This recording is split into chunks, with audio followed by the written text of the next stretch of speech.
नमस्कार। एक समय की बात है। एक गांव में एक मज़दूर रहता था जिसका नाम हरी राम था। उसके परिवार में कोई नहीं था। दिन भर अकेला मेहनत में लगा रहता था। दिल का बहुत ही दयालु था और कर्मों का बहुत ही पक्का। बहादुर था, इसीलिए उसे उसका भोजन उसे मजदूरी के बाद ही मिलता था। आगे पीछे कोई नहीं था, इसीलिए वो इस आजीविका से संतुष्ट भी था। एक बार उसे एक छोटा सा बछड़ा मिल गया। उसने खुशी से उसे पाल लिया। उसने सोचा, आज तक जो अकेला था, अब वो इस बछड़े को अपने बेटे के जैसा पालेगा। हरी राम का दिन उसके बछड़े से ही शुरू होता था और उसी पर ख़त्म। वो रात दिन उसकी सेवा करता और उसी से अपने मन की बात करता। कुछ समय बाद बछड़ा बैल बन गया। उसकी जो सेवा हरी राम ने की थी, उससे वो बहुत ही सुंदर और बलशाली बन गया था। गांव के सभी लोग हरी राम के बैल की ही बातें किया करते थे। किसानों के गांव में बैल की भरमार थी, पर हरी राम का बैल उन सबसे अलग था। दूर दूर से लोग उसे देखने आते थे। हर कोई हरी राम के बैल के बारे में बातें करता रहता था। हरी राम भी अपने बैल से एक बेटे की तरह ही प्यार करता था। भले खुद भूखा सो जाए, लेकिन उसे हमेशा पेट भर कर खिलाता था। एक दिन हरी राम के स्वप्न में शिव का नंदी बैल आया। उसने कहा, हरी राम, तुम एक निस्वार्थ सेवक हो। तुमने खुद की तकलीफ को छोड़कर अपने बैल की सेवा की है, इसलिए मैं तुम्हारे बैल को बोलने की शक्ति दे रहा हूँ। इतना सुनते ही हरी राम जाग गया और अपने बैल के पास गया। उसने बैल को सहलाया और मुस्कुराया कि भला एक बैल बोल कैसे सकता है। तभी अचानक आवाज़ आई, आपने मुझे अपने पुत्र की तरह रखा। मैं आपके लिए कुछ करना चाहता हूँ। मैं आपका आभारी हूँ। यह सुनकर हरी राम घबरा गया। उसने खुद को संभाला और तुरंत ही बैल को गले लगा लिया। उसी समय से वह अपने बैल को नंदी कहकर पुकारने लगा। दिन भर काम करके आता और नंदी से बातें किया करता। गरीबी की मार बहुत थी। नंदी को तो हरी राम भर पेट देता था, लेकिन खुद भूखा सो जाता था। यह बात नंदी को अच्छी नहीं लगी। उसने हरीराम से कहा कि वो नगर के सेठ के पास जाए और शर्त रखे कि उसका बैल नंदी 100 गाड़ी खींच सकता है, अर्थात 100 गाड़ी खींच सकता है। और यदि ऐसा हुआ तो शर्त के रूप में सेठ से 1000 मुहर लेकर आए। हरीराम ने कहा, नंदी, तू पागल हो गया है? भला कोई बैल इतना भार वहन कैसे कर सकता है? मैं अपने जीवन से खुश हूँ, मुझे ये नहीं करना है। लेकिन नंदी के बार बार आग्रह करने पर हरीराम को उसकी बात माननी पड़ी। एक दिन डरते डरते हरीराम सेठ दीनदयाल के घर पहुँचा। दीनदयाल ने उससे आने का कारण पूछा। तब हरीराम ने शर्त के बारे में कहा। सेठ जोर जोर से हंसने लगा। बोला, हरीराम, बैल के साथ रहकर क्या तुम्हारी मति भी बैल जैसी हो गई है?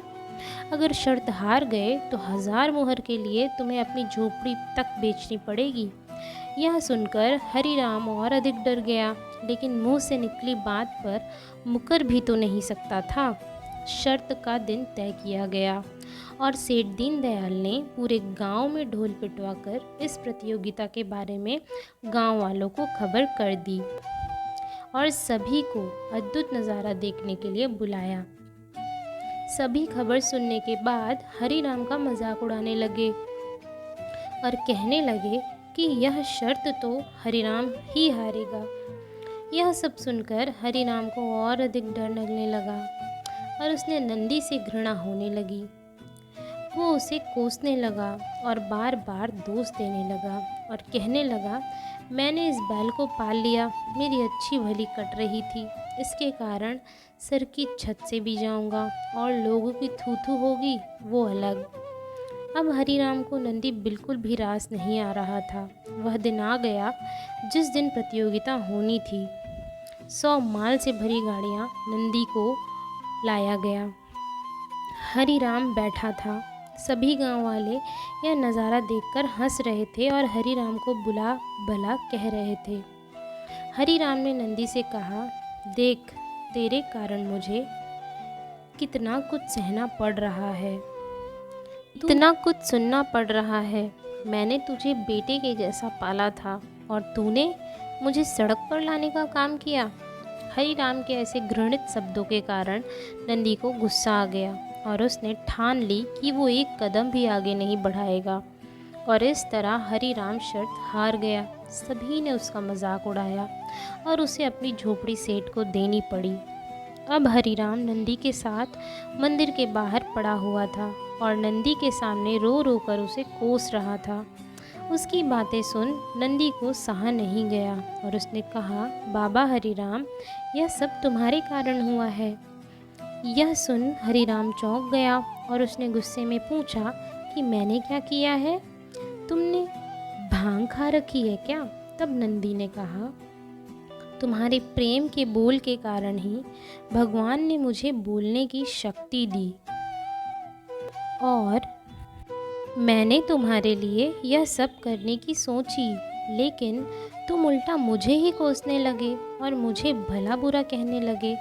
तब मैंने ठानी कि मैं तुम्हारे लिए कुछ नहीं करूँगा, लेकिन मैं तुमसे फिर से कहता हूँ कि मैं 100 गाड़ियों को खींच सकता हूँ। तुम जाकर फिर से शर्त लगाओ और इस बार अपनी झोपड़ी और 1000 मोहरों की शर्त लगाना। हरीराम वही करता है।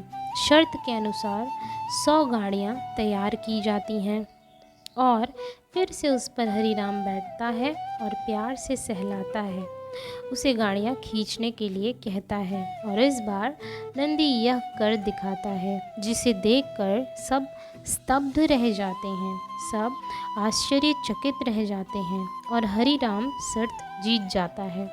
सेठ दीनदयाल उसे उसकी झोपड़ी और 1000 मोहरे दे देता है। मित्रों, जीवन में प्रेम से ही किसी को जीता जा सकता है। कहते हैं कि प्रेम के सामने ईश्वर भी झुक जाता है, इसलिए सभी को प्रेम के बोल ही बोलने चाहिए। कभी कभी गुस्से में हम ऐसा कुछ बोल जाते हैं जिससे सामने वाले की सारी शक्ति ही विहीन हो जाती है। ऐसा कदापि ना करें। खुश रहें, अच्छा सोचें, अच्छा बोलें। धन्यवाद।